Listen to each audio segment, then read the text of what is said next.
Okay, today we're going to be setting a tool on the Robo drill.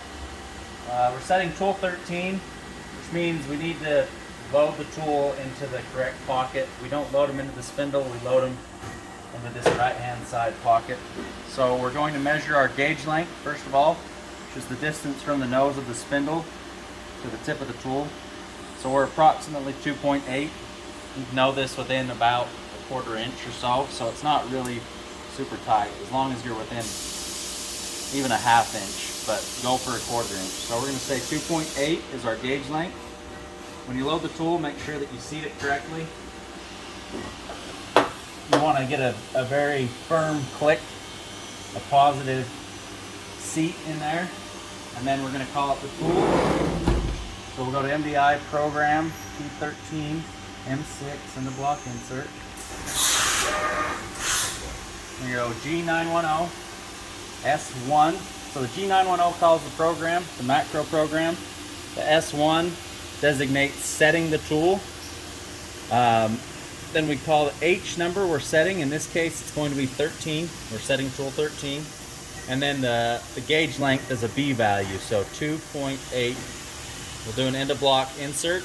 So you can take a look at the line there of code. G910 S1. H number is going to match whatever tool. At this point, the H value will match the tool number, and then this is your gauge length expressed in inches, so B 2.8.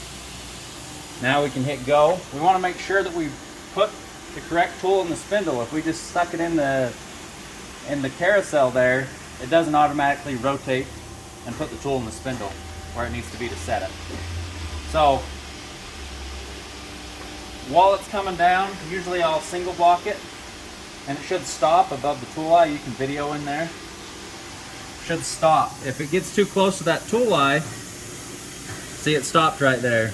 I'm going to take single block off and run it. Alright, now look over here. Generally, if you want, you can take a picture of your offset screen, make sure that it changed. I had the offset screen up when I was running the program, and so I saw this geometry value, the length value update. So now we can set another one if that would be good. We'll go T12 M6, that's one I also changed out. Same gauge length. So we're going to go G910 S1 to set. S2 would check the value, it doesn't set it to the offset. And then we'll H12, in this case we're setting tool 12, which matches H12. So H12, and then our gauge length in inches is a B value. End of block, insert. Okay, hit go.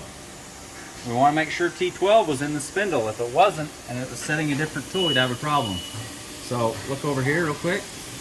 I'm going to turn single block on, and you can see, look in there, it stopped it. If it gets too close to that, there's no safety until it's looking for the skip signal. So if you mess up your gauge length value, you're going to crash the machine really, really bad. And it's going to be, this is incredibly critical that you do not mess up your gauge length. You also want to make sure that you put the correct H value in. If we were setting, if you fat fingered and put H13 instead of H12, you're going to screw yourself. Alright, so we're going to take single block off. I can go to my offset screen. I've got a value here, 2.777. And you're going to watch that update. On the Robo drill, it does not remove the wear offset. The wear values on the radius and in the length do not reset.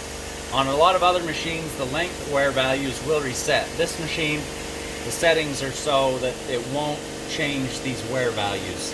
So if you have wear in there, it's not supposed to be there, then you need to reset that. Okay? Alright, that's it.